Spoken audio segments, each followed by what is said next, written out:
जय श्री श्याम दोस्तों, आपका अपने YouTube channel top score tricks get you to the top में हार्दिक स्वागत है। दोस्तों, आज अपन जो टॉपिक लेने वाले हैं वो कंपैरिजन ऑफ फ्रैक्शन है। मतलब जो परिमेय संख्या होती है, इस जैसे बहुत से फ्रैक्शन आपको दिए होते हैं 3/5, 4/9, 5/2, 8/2, ऐसे फ्रैक्शन दे देते हैं।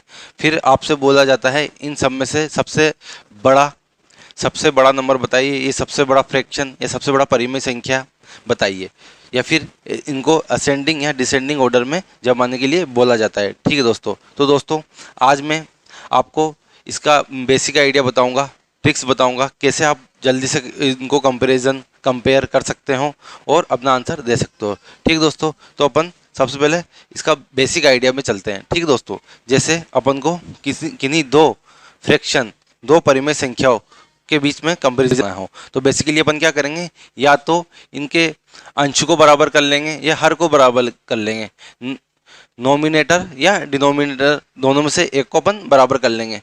वो कैसे करेंगे अपन, वो एलसीएम की मदद से अपन करेंगे। जैसे अपन यहाँ पर अंश जो नोमिनेटर है उनको बराबर करने का अपन सोच रहे हैं। ठीक है दोस्तों, तो इसको अपन क्या करेंगे, 3 और 4 का एलसीएम लेंगे तो कितना आएगा, 12 एलसीएम आएगा। ठीक है, तो इन ऊपर वाली संख्या को या 3 और 4 को अपन 12 बनाने की कोशिश करेंगे। तो क्या करेंगे, इसको 3 को 4 से मल्टीप्लाई कर देंगे। ठीक है, और 4 को किससे, 3 से मल्टीप्लाई कर देंगे, तो अपना एलसीएम है वो 12 आ गया है। ठीक है दोस्तों, फिर जब अपन ने इसको 4 से मल्टीप्लाई किया और इस संख्या में कोई फर्क ना पड़े, इसलिए अपन क्या करेंगे, नीचे भी 4 से मल्टीप्लाई कर देंगे। ठीक है दोस्तों, और 4 से 4 कट जाता है, तो ये 3/4 इसकी वैल्यू, इस संख्या की वैल्यू या इस फ्रैक्शन की वैल्यू हमेशा सेम रहेगी। ठीक है दोस्तों, इसी प्रकार से यहाँ 3 से मल्टीप्लाई कर देंगे तो इस संख्या में या इस फ्रैक्शन में या इस रेशनल नंबर में या इस परिमेय संख्या में कोई अंतर नहीं आएगा। ठीक है दोस्तों, तो ये क्या हो गया, 12/20, ये कितना हो गया, 12/27। ठीक है दोस्तों, अब क्या करेंगे, अब इसको कंपेयर करना आसान हो गया है कि कौन सी संख्या बड़ी है कौन सी संख्या छोटी है। कैसे दोस्तों, ऊपर फिक्स संख्या है 12 है। ठीक है, अब अपन को थोड़ा सा माइंड यूज करना है, आइडिया लगाना है कि अगर 12 में 20 का डिवीजन करूंगा और 12 में 27 का डिवीजन करूंगा तो कौन सी संख्या छोटी होगी या कौन सी संख्या बड़ी होगी। ठीक है दोस्तों, अगर मैं 12 में बड़ी संख्या का डिवीजन करूंगा, 12 को ज़्यादा टुकड़ों में डिवाइड करूंगा, तो ये संख्या पूरी संख्या कितनी आएगी, ये पूरी संख्या छोटी आएगी। इसका वैल्यू क्या आएगी, छोटी आएगी। इन कंपैरिजन ऑफ अगर मैं 12 को 27 से छोटी संख्या से डिवाइड करूंगा तो ये संख्या कितनी आएगी, ये बड़ी आ जाएगी। क्या दोस्तों, कहने का मतलब ये है, मैं किसी संख्या को अगर ज़्यादा बड़ी संख्या से डिवाइड करता हूँ तो वो संख्या क्या आती है, वो संख्या की वैल्यू क्या आती है, उस भागफल क्या आएगा, छोटा आएगा। इसका भागफल क्या आएगा, छोटा आएगा, और इसका भागफल कितना आएगा, बड़ा आएगा। तो ये संख्या बड़ी हो जाएगी, ये छोटी हो जाएगी। ठीक है, और ये सिंबल आ जाएगा, बड़ी के लिए 2 मुंह, छोटी के लिए 1 मुंह। ठीक है, तो ये बड़ी संख्या, ये छोटी संख्या, ऐसे कंपेरिजन करेंगे। चलो दोस्तों, और एग्जाम्पल लेके मैं बताता हूँ। जैसे अपने पास संख्या आई है 8/2 और 9/3, 9/5। ठीक है, अपने पास ये संख्या ही है। तो अपन इसको बेसिक कंपेरिजन के लिए जो बेसिक रूप से अपन कंपेरिजन का मेथड लगाते हैं वो क्या है,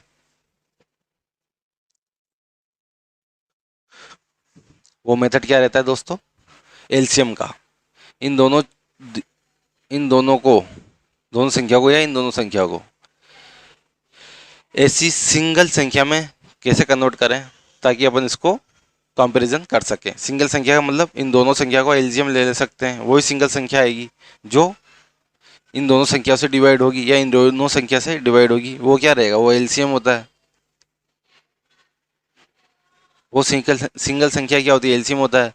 तो अपन 2 और 5 का, इस बार 2 और 5 का एलसीएम लेते हैं, कितना आएगा, 10 आएगा। ठीक है, वो छोटी से छोटी संख्या, एलसीएम के बारे में क्या होता है, वो छोटी छोटी संख्या जो दोनों संख्याओं से डिविजिबल हो या सारी संख्याओं से डिविजिबल हो। जब एलसीएम एचसीएम पढ़ाएंगे तब मैं और इसको डिटेल में बताऊंगा। ठीक है दोस्तों, अभी यहाँ पे क्या है, 10, अपन को 10 बनाना है दोनों को, तो इसको मैं किससे मल्टीप्लाई करूँगा, 5 से। इसको किससे मल्टीप्लाई करूँगा, 2 से। ठीक है, ये 10 हो जाएगा, 5 2 10, ये 5 2 10। तो इसको इसकी वैल्यू चेंज नहीं करने के लिए मैं इसको भी 5 से मल्टीप्लाई कर दूंगा, इसको भी 2 से मल्टीप्लाई करूँगा, ताकि पूरी संख्या का मान चेंज ना हो। ठीक है दोस्तों, अपन को मान सेम रखना है, तभी तो कंपैरिजन होगा, तभी तो वैल्यू का कंपैरिजन होगा। ठीक है दोस्तों, कंपैरिजन में सिर्फ अपन को इन संख्याओं को थोड़ा सा मॉडिफाई करना है, ताकि कंपैरिजन में आसानी हो। ठीक है दोस्तों, और कभी भी ऐसा नहीं करना है कि अपन को आठ इन दोनों का कंपैरिजन करना है तो डिवाइड कर रहे हैं, पॉइंट में आंसर ला रहे हैं और फिर आंसर निकाल रहे हैं। ऐसा कुछ नहीं करना, क्योंकि संख्या यहाँ तो छोटी है, वहाँ पे संख्या है बहुत ज़्यादा आएगी। तो इतनी बड़ी संख्या को आप एक एक करके डिवाइड करोगे, फिर कंपैरिजन करोगे, तो बहुत ज़्यादा टाइम कंज्यूमेबल हो जाएगा। और एग्जामिनर क्या चाह रहा है, एग्जामिनर आपसे ये नहीं करवाना चाह रहा, आपकी तार्किक क्षमता चेक की जा रही है। ठीक है दोस्तों, आपका एप्टीट्यूड चेक किया जा रहा है, आपकी रीजनिंग, आपकी तार्किक क्षमता चेक की जा रही है। तो तार्किक क्षमता ऐसे चेक होती है। ठीक है दोस्तों, इसमें इसको 10 बना दिया अपन ने, इसको भी 10 बना दिया, मतलब ये कितना हो गया, ये 40 हो गया, ये 10 हो गया, ये 18 हो गया, और ये कितना हो गया, 10 हो गया। तो अब आप देख सकते हैं, इसका 10 का डिवीजन करेंगे तो 4 आएगा, और ये 1.8 आएगा। तो कौन सी संख्या बड़ी, ये वाली संख्या बड़ी। ठीक है दोस्तों, और मैं यही कहना चाह रहा हूँ कि आप इसको डिवाइड भी ना करें, सिर्फ ये देख ले नीचे, इस केस में क्या है, नीचे छोटी संख्या है, मतलब नीचे बराबर संख्या है। तो जब डिवाइड करेंगे तो जो संख्या ऊपर बड़ी होगी वो ज़्यादा वैल्यू देगी, जो छोटी होगी वो कम वैल्यू देगी। ठीक है दोस्तों, इसका अपन ने डिवाइड किया तो 4 वैल्यू दे रहा है, और ये 1.8 वैल्यू दे रहा है। ठीक है, थोड़ा सा डिवीजन को कंसिडर करते हुए आपको इन क्वेश्चनों को करना है। ठीक है दोस्तों, तो मान लो नीचे अगर आपने सेम संख्या किया, अगर नीचे सेम संख्या है, तो ऊपर जो बड़ी संख्या है वो बड़ा फ्रैक्शन, और ऊपर छोटी संख्या है तो छोटा फ्रैक्शन। और अगर ऊपर आपने सेम किया है, संख्याओं को ऊपर सेम किया है। ठीक दोस्तों, तो नीचे अगर बड़ी संख्या है, नीचे अगर क्या है, बड़ी संख्या है, तो ये छोटा फ्रैक्शन। नीचे अगर छोटी संख्या है तो ये बड़ा फ्रैक्शन। ठीक है, ये बड़ा, ये छोटा, बस इतना सा याद रखना आपको। ओह, होगा क्यों नहीं, अगर किसी सेम संख्या को नीचे आप किसी बड़ी संख्या से डिवाइड करो, ठीक है दोस्तों, तो उसकी वैल्यू क्या आएगी, छोटी आएगी। और छोटी संख्या से डिवाइड करो तो उसकी वैल्यू क्या आएगी, बड़ी आएगी। जैसे 10 है, 10 को मैं बड़ी संख्या 5 से डिवाइड करूं, और 10 को मैं छोटी संख्या 2 से डिवाइड करूं, ठीक है दोस्तों, तो 5 से डिवाइड किया तो कितना आएगा, 2, और 2 से डिवाइड किया तो 5। मतलब छोटी संख्या में वैल्यू बड़ी आएगी और बड़ी संख्या में वैल्यू छोटी आएगी। लेकिन वहीं अगर मैं ये जैसा अपना एग्जांपल आया, 50 को सेम संख्या से डिवाइड करूँ 10, और 60 को सेम संख्या से डिवाइड करूँ, मतलब नीचे सेम संख्या है, और तो ऊपर जो बड़ी होगी उसकी वैल्यू बड़ी आएगी। ठीक है, ऊपर जो बड़ी होगी उसकी वैल्यू बड़ी, और ऊपर जो छोटी उसकी वैल्यू छोटी। ठीक है, सिंपल सा फंडा है दोस्तों। ठीक है दोस्तों, ये तो बेसिक था, अपन आगे चलते हैं।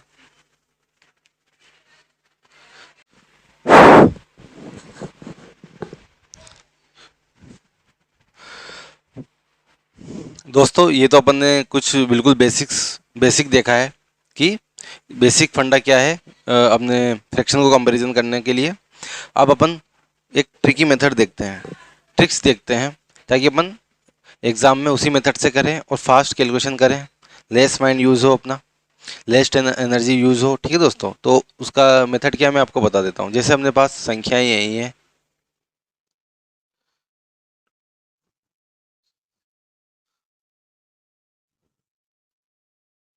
ठीक है, इस टाइप से संख्याएँ हैं, और अब उनको कंपैरिजन करना है, क्या इनमें से सबसे बड़ी कौन है, सबसे छोटी कौन है, या असेंडिंग या डिसेंडिंग ऑर्डर में इनको अरेंज करना है। तो इसका मेथड क्या है दोस्तों, इसका मेथड वही है, वही एलसीएम लेने वाला है, वही दोस्तों एलसीएम लेके अंश या हर दोनों में से किसी एक को अपन सेम संख्या बनाते हैं और कंपैरिजन करते हैं। लेकिन दोस्तों इसमें अपन क्या करेंगे, एलसीएम मैंने आपको पहले भी बताया था कि अपन एलसीएम लेने की जगह अब कंपटीशन एग्जाम्स में क्या करते हैं, इनको क्रॉस मल्टीप्लाई करते हैं। ठीक है दोस्तों, ठीक है दोस्तों। तो ये 5 चौक 20 और इधर 18 और नीचे कितना बनेगा 36। ठीक है, यहाँ पे 36 बनता है, यहाँ कोई ऑपरेटर नहीं है। ठीक है दोस्तों, तो ऐसा अपन क्या करते थे दोस्तों, करते हैं दोस्तों, ऐसे क्या करते हैं अपन एलसीएम लेते हैं कंपटीशन या फास्ट करने के लिए। एलसीएम का ये दूसरा मेथड मान सकते हैं अपन। ठीक है, वो तो अपना ऑर्डिनरी मेथड था ही सही। अब इसका मतलब क्या है, मान लो यहाँ पे प्लस है या माइनस कुछ भी हो, इसका मतलब क्या होता है, ये जो 36 है वो 20 को भी डिवाइड कर रहा है और ये जो 36 है ये 18 को भी डिवाइड कर रहा है। ठीक है दोस्तों, थोड़ा समझने की कोशिश करना। मैं इसको ऐसे लिखूँ तो भी ये गलत नहीं होगा। ठीक है दोस्तों, क्यों गलत नहीं होगा, क्योंकि वापस से मैं इनका एलसीएम लूंगा तो ये वही संख्या 36 और 20 18 वापस से चीज़ यही बन जाएगी। ठीक है दोस्तों, अगर मान लो मैं इनको फर्दर डिवाइड भी करता हूँ ना, इनको मैं डिवाइड भी करूँ तो भी संख्या वही बन जाएगी। ठीक है दोस्तों, बार 4 से डिवाइड किया तो 9 बार, ये मैंने इसको किया तो 9 2 18 9 चौक 36। ठीक है दोस्तों, वापस से वही संख्या अपने पास आई है। ठीक है दोस्तों, तो कहने का मतलब क्या है, कहने का मतलब क्या है कि मैं इस चीज़ को ऐसे भी लिख सकता हूँ। ठीक है दोस्तों, क्योंकि ये वापस से डिवाइड होकर वही वैल्यू अपन को देगी। ठीक है दोस्तों, इस चीज़ को मैं कैसे लिख सकता हूँ, ऐसे भी लिख सकता हूँ। ठीक दोस्तों, कहने का मतलब ये है कि मैंने पहले इनको क्रॉस मल्टीप्लाई करके नए मेथड से, एलसीएम के नए मेथड से एलसीएम लिया, या फिर ये बोले इनको चेंज किया तो ऐसे चेंज हुआ। ठीक है, और मैं कह रहा हूँ कि मैं इसको ऐसे भी लिख सकता हूँ। ठीक है, इसको मैं ऐसे भी लिख सकता हूँ। ठीक है दोस्तों, अब मेन मुद्दा क्या है, मेन मुद्दा ये है कि दोस्तों अभी वापस से वही चीज़ आ गई है। क्या चीज़ आ गई है दोस्तों, ये एक मिनट, वापस से ये वही चीज़ आ गई है। नीचे क्या है, नीचे संख्या सेम है और ऊपर संख्या अलग अलग है। ठीक है दोस्तों, तो ऊपर संख्या अलग अलग है तो क्या होगा, नीचे संख्या सेम होने के केस में क्या होता था, ऊपर जो बड़ी संख्या होगा वो बड़ी और नीचे ऊपर जो छोटी संख्या, मतलब अंश में जो या न्यूमरेटर में जो छोटी संख्या वो छोटी। ठीक है दोस्तों, वही बात आ गई है। तो क्यों ना मैं इतना सारा कैलकुलेशन करने के बजाय, मुझे पता है नीचे सेम आना ही है, 9 चौक 36 आना ही है, तो इसको ना करके मैं सिर्फ इनको कंपेरिजन कर लूँ। समझ रहे हो, 5 चौक 20 और 9 2 18, इनको कंपेरिजन कर लूँ और इनको देख लो, जो संख्या बड़ी है वो बड़ी, जो छोटी वो छोटी। ठीक है दोस्तों, बस इसका बेसिक फंडा यही था, बस इतना था समझना था आपको और ये टॉपिक आपका कवर हो जाएगा दोस्तों। तो अपन को जैसे ही अपने पास संख्या आई है, परिमेय संख्या आई है, फ्रैक्शन संख्या आई है, या यूँ कहे रेशनल संख्या आई है, तो इनको अपन को अगर कंपैरिजन करना है तो अपन क्या करेंगे, डायरेक्टली क्रॉस मल्टीप्लाई कर लेंगे।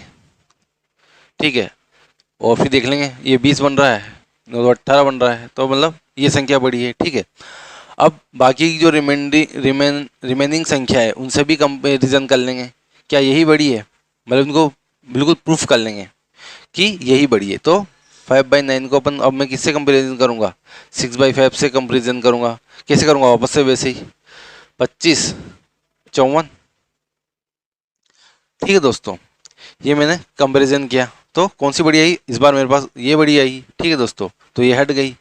अब मेरे पास एक संख्या और बची है 8/9, इसको भी मैं इससे कंपेरिजन कर लूँगा 6/5 से, तो 6 नम 54 इधर आ गया, 8 में 40 इधर आ गया, तो ये संख्या मुझे बड़ी मिलेगी। ठीक है दोस्तों अपन ने क्या देखा, जैसे अपन को रेशनल नंबर्स या फ्रैक्शन को कंपैरिजन करना है तो सिंपली अपन को क्रॉस मल्टीप्लाई करते जाना है। ठीक है, जो बड़ी वो बड़ी, फिर जैसे अपन को ये बड़ी दिख रही है या ये बड़ी दिख रही है संख्या, तो इसको किसी अन्य संख्या से कंपैरिजन करो, फिर इन दोनों में से जो बड़ी दिख रही है उसको लास्ट वाली संख्या से कंपैरिजन करो। ठीक है दोस्तों, ऐसे दो दो के जोड़े बना के अपन को कंपैरिजन करना है ताकि अपन लास्ट में बिल्कुल बता सकें कि ये सबसे बड़ी है या ये सबसे छोटी है। ठीक है दोस्तों, एक एग्जांपल और ले लेते हैं और इसका बेसिक आइडिया मैंने बता ही दिया। ये एलसीएम का ही एक रूप है, जो बेसिक आइडिया था उसका ही ये मॉडिफाई रूप है। ठीक है दोस्तों, फास्ट करने के लिए। ठीक है दोस्तों, जैसे 9/5, 4/3, 9/2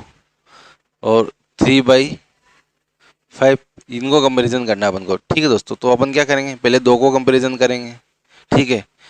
27 ये 20 मतलब ये बड़ी, फिर इसको अपन कंपैरिजन करेंगे तीसरी वाली से, ठीक दोस्तों। 9 2 18 और 5 9 45 हो गया, ये 9 2 18 हो गया, ठीक है। तो ये वाली बड़ी आ जाएगी इस बार ये वाली बड़ी आ जाएगी। फिर लास्ट में क्या करेंगे, इनको कंपैरिजन कर लेंगे, तो ये कितना हो जाएगा, ये 45 आएगा, 5 9 45 आएगा, ठीक है। और ये 3 2 अच्छे आ जाएगा, तो ये सबसे बड़ी हो जाएगी, ठीक दोस्तों। तो बोल देंगे अपन 9/2 सबसे बड़ी, ठीक दोस्तों। ठीक है दोस्तों, इसमें अपन को असेंडिंग डिसेंडिंग ऑर्डर बनाना है, ठीक दोस्तों। बढ़ते हुए क्रम में या घटते हुए क्रम में अपन को सेट करना है इन संख्याओं को। तो क्या करेंगे, अपन सबसे पहले बड़ी संख्या खोजेंगे कि इनमें बड़ी संख्या कौन सी हो सकती है, ठीक दोस्तों। तो वही क्रॉस मल्टीप्लाई करेंगे, ठीक है। ये हो गया 5, ये 6, ठीक दोस्तों। तो इन दोनों में कौन सी बड़ी संख्या है, ये आई है, ठीक है। फिर इन दोनों में 2 2 4 और 3, तो इन दोनों में भी 4 ही बड़ी आई है, ठीक है। फिर इन दोनों इनका इसका इससे करेंगे 5 2 10 और 9, फिर ये बड़ी है। तो सबसे बड़ी कौन सी संख्या है, ये फर्स्ट पे ये आ गई है, ठीक है। अब हम पहले अपने ये आएगी, तो इसको अपन हटा देंगे, इसको अपन हटा देंगे। फिर सेकंड हाईएस्ट देखेंगे, तो इन तीनों को कंपैरिजन करेंगे अपन कि सेकंड हाईएस्ट इन तीनों में से कौन सी है। तो वही 5 2 10 ये 10, 3 3 9, तो ये बड़ी है, ठीक है। फिर इसको कंपैरिजन करेंगे इससे 5 25 और 27, इन दोनों में ये बड़ी है, तो सेकंड ये बड़ी हो जाएगी, ठीक है। फर्स्ट होगी सेकंड होगी, हम इन दोनों को कंपैरिजन कर लेंगे। ये कितना है, 5 2 10 3 3 9, तो ये बड़ी हो जाएगी, थर्ड पे ये हो जाएगी, फोर्थ पे ये हो जाएगी, ठीक है। तो दोस्तों ऐसे अपन कंपैरिजन करेंगे, ऐसे असेंडिंग और डिसेंडिंग ऑर्डर में इनको अरेंज करेंगे, ठीक है। आरोही या अवरोही क्रम जिसको अपन कहते हैं हिंदी में, उसको इस टाइप से अपन अरेंज करेंगे, ठीक है दोस्तों। Thank you.